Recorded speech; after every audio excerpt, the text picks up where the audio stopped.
As a open ball bearing setup, so it's got races and you tighten inner nuts and stuff, and it's just I find a very poor system, and it's obviously kind of an old school way. So for the rear axle, what I did is I installed, you bang out the old open ball bearings. Well, the open ball bearings is there's an inner race that is adjusted with nuts, right? So I tapped those out, got those out, hammered in these new sealed ball bearings, right? There's the part number. Then what you have to do is you have to make up spacers. See, there's one spacer there, and on the other side there's another spacer, and then a spacer in between the hub plate and the center tube axle spacer. Then there's a center tube axle spacer that goes between these two bearings, so that when you tighten everything up, it doesn't crush the races. So for that, we're using this tubing, which I'll be filming this process on the front axle once we get it together. This nut, you can see, you gotta do that, and you'll get this original race out, and then all the bearings will fall all over the floor. Wonderful system. So yeah. This side, you can see we're gonna need a washer to fill that gap, because this nut is a different thread. This thread is a different thread, so it'll be a washer to fill that gap. You'll see that later on, though.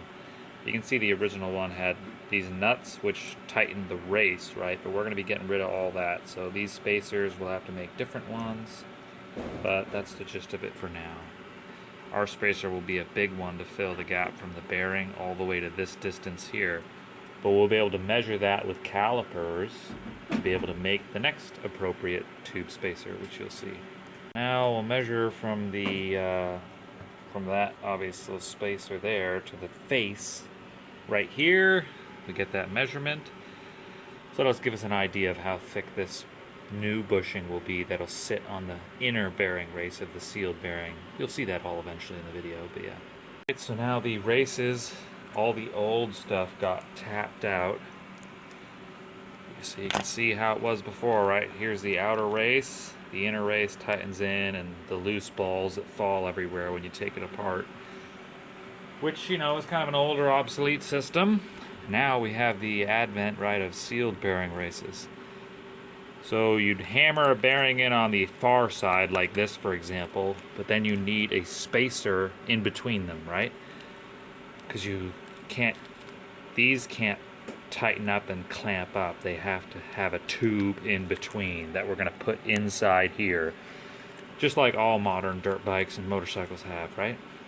So next step is to tap a bearing in on one side and then take a measurement from the other race, and we'll do that in a second. Okay, so I installed one bearing on the far side, the side with the floating hub preferably, and then I'm measuring to the inner side of the face since we're going to make a tube spacer that fills that space so the bearings don't clamp up. Anyway, measure your own. This is mine.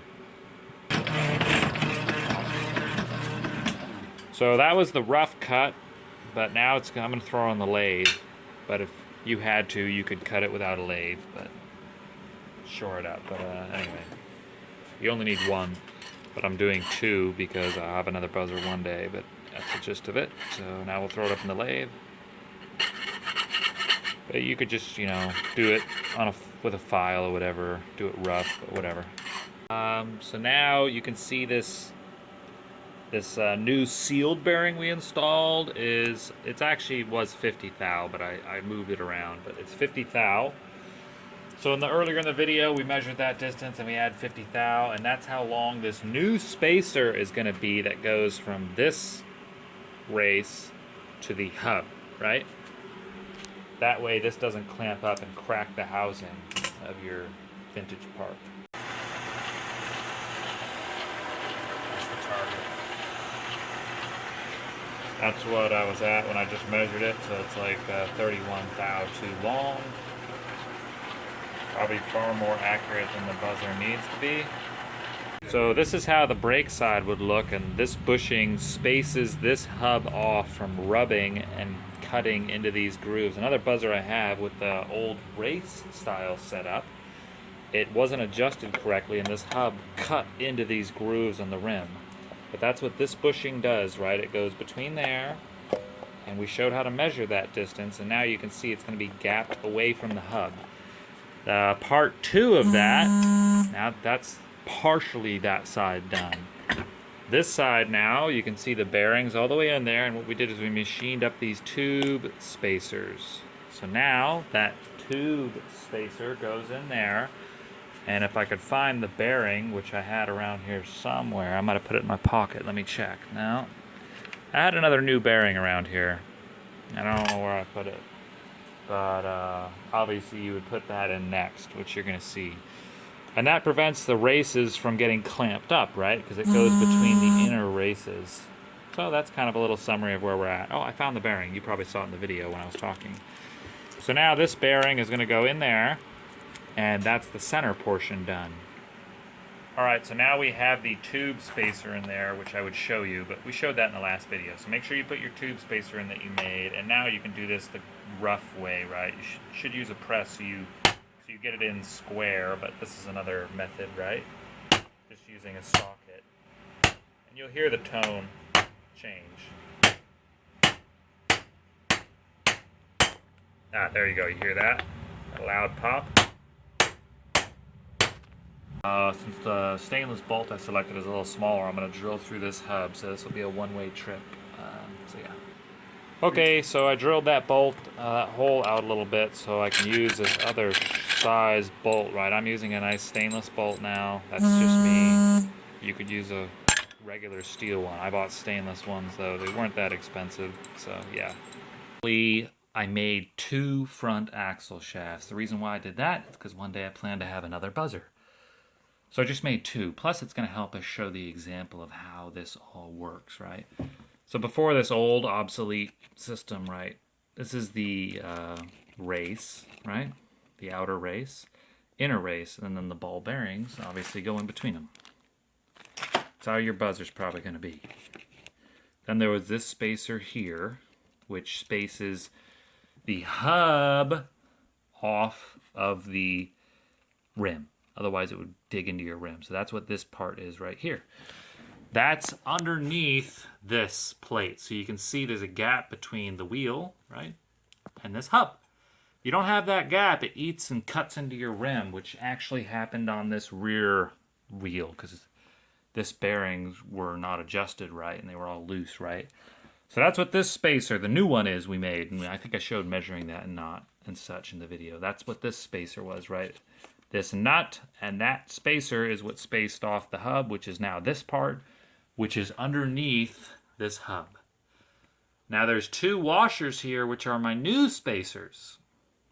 The 2 washers used to be this nut that was tightened on the shaft. And what that would allow is for you to remove the hub and everything wouldn't fall apart like mine does now, which isn't a big deal.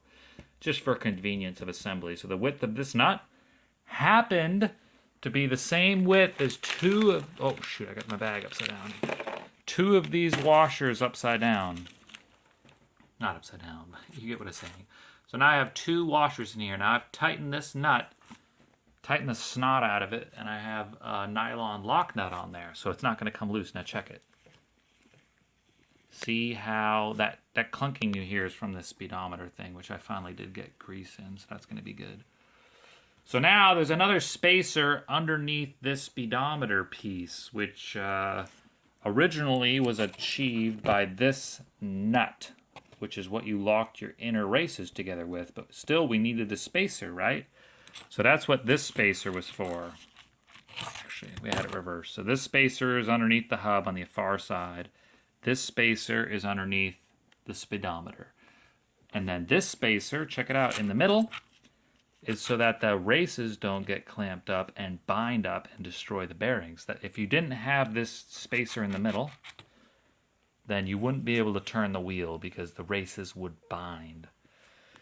So this is kind of a good example of what you're going to have, right, for your buzzer. Anyway, you'll figure it out if you decide to go this route, but this bearing was $5, this bearing was $5, then the 2 bolts, right? Maybe 30, 40 bucks in parts. But now we have a sealed bearing front end, which I showed you the bearings in the prior videos. I have more here because I have a Hornet that I'll be converting as well. Anyway, so that's pretty much the gist of it. I just filmed a video on it. I did the same thing for the rear axle, right? And yeah, that's the gist of it. As you can see, I was messing around with the electrics for the electrics video. So yeah, that's your summary. Spacer, maybe for the hub. I can't remember which side's which, but you know, it's apparent when you're putting it together. Spacer for the hub. Spacer in between. Spacer, you know, underneath the speedometer thing, for example. So that's just a little bonus video, I would say, is go ahead and buy this 9-way slide hammer puller set. Or you can always just borrow it from O'Reilly, probably. I use this double puller on the sprocket, so you don't have to pull the whole engine to knock the sprocket off. And I used this little bar, and then I used 2 long bolts to pull the centrifugal clutch off. It makes it a dream. That way you won't mess up any of your buzzer parts, right? That's just my little 2-cent tip, but, you know, whatever. That's just a little bonus.